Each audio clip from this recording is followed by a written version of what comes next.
Assalamualaikum warahmatullahi wabarakatuh. Saya dari perwakilan dari kelompok 4 yang akan menjelaskan etika sebagai filsafat moral dan teori-teori etika. Perbedaan antar nilai moral etika, dan norma. Norma terbentuknya keanekaragaman yang terjadi di Indonesia sudah ada sejak pada zaman dahulu, dan keanekaragaman ini terjadi hingga saat ini. Untuk masyarakat untuk menerima menghargai adanya perbedaan di antara kelompok masyarakat lainnya dari perbedaan nilai dan menciptanya suatu hukum yang mengatur kehidupan bermasyarakat. Adapun pengertian dan perbedaan dari nilai moral, etika, dan norma.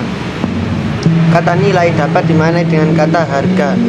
Namun kata ini sebenarnya bermakna lebih luas dan berhubungan sesuatu yang berharga dari manusia. Oleh sebab itu masyarakat secara umum pada kehidupan bermasyarakat ada yang menyebutkan bahwa nilai adalah suatu bentuk penghargaan dan keadaan yang bermanfaat sebagai pedoman umum yang bagi manusia dan melakukan suatu tindakan. Nilai-nilai yang digunakan untuk menentukan beberapa gaya kehidupan yang digunakan oleh manusia. Satu adalah moral, dari bahasa Latin itu adalah mos, dan bentuknya jamak mores, yang lain dari keduanya memiliki arti kebiasaan atau adat. Moral merupakan nilai norma-norma yang menjadi panggangan bagi seorang atau suatu kelompok masyarakat yang mengatur tingkah lakunya. Kedua, etika merupakan nilai yang menyangkut tentang cara yang dilakukan suatu perbuatan sekaligus memberi norma-norma dari perbuatan itu sendiri.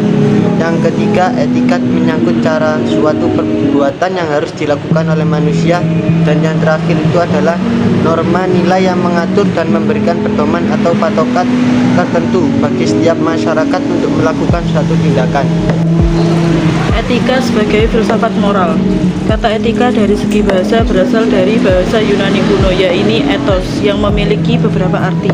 Kehidupan biasa, memandang rumput, istal, kebiasaan, adat istiadat, moralitas, watak, perasaan, sikap, dan cara berpikir. Secara terminologi, etika merupakan salah satu cabang filsafat yang membicarakan tentang perkara baik buruknya suatu perilaku yang dilakukan oleh suatu individu atau kelompok. Dari hasil berfilsafat dapat diketahui bagaimana kita sebagai makhluk yang dapat merasionalkan masalah dan memutuskan hal itu baik dan buruknya perbuatan. Etika membutuhkan kesadaran rasionalisme, metodis, dan sistematis. Dalam kesadaran beretika tidak terbelenggu dalam pemikiran saja, melainkan harus ada esensi di dalamnya untuk menciptakan beretika yang sesungguhnya. Di sini saya akan menjelaskan tentang teori-teori etika. Teori etika menjadi kiblat sudut pandang pemikiran untuk beretika, walau itu juga tergantung dari sikap individu setiap orang. Teori etika terbagi menjadi 6 bagian. Berikut pembagian teori etika. Yang pertama, egoisme. Egoisme diperkenalkan oleh Russell pada tahun 2004 dan sekaligus menerangkan tentang egoisme yang terbagi menjadi 2, yaitu egoisme psikologis dan egoisme etis. Egoisme psikologis merupakan suatu teori yang menjelaskan bahwa semua tindakan manusia berasal dari motivasi terkuatnya. Egoisme etis merupakan kepentingan yang dilandaskan dari diri sendiri. Yang kedua, utilitarianisme, berasal dari kata utilis yang berartikan bermanfaat. Dari teori ini mengajarkan suatu tindakan yang dapat dikatakan baik jika memberi manfaat kepada khalayak banyak. Deontologi.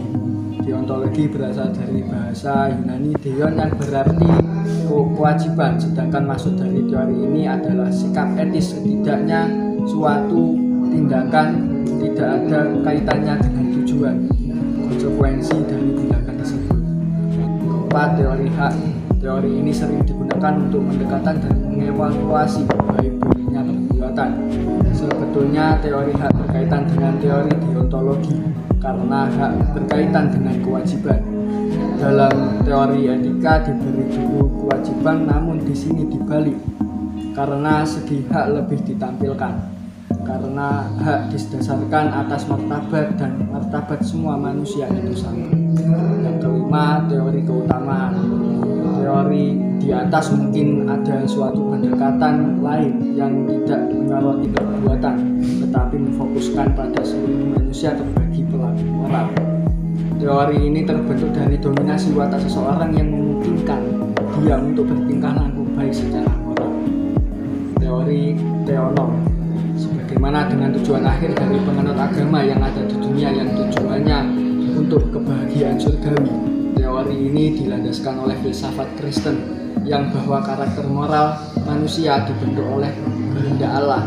Teori ini menganggap bahwa perilaku manusia yang tidak baik bila tidak mengikuti aturan atau perintah Allah sebagai dituangkan dalam kitab suci mereka. D. Pengertian sistem etika dan sistem etika Pancasila. Sistem etika merupakan gagasan pemikiran yang menentukan baik buruk suatu tingkah laku manusia. Ada 6 kriteria di dalam gagasan tersebut, yaitu relativisme, utilitarianisme, universalisme, right, keadilan distributif, dan hukum pribadi. E. Etika politik Pancasila. Politik adalah suatu kegiatan untuk mencapai cita-cita yang berhubungan dengan kekuasaan. Pancasila yang diakui sebagai dasar negara dan tolak ukur kehidupan berbangsa dan bernegara di Republik Indonesia.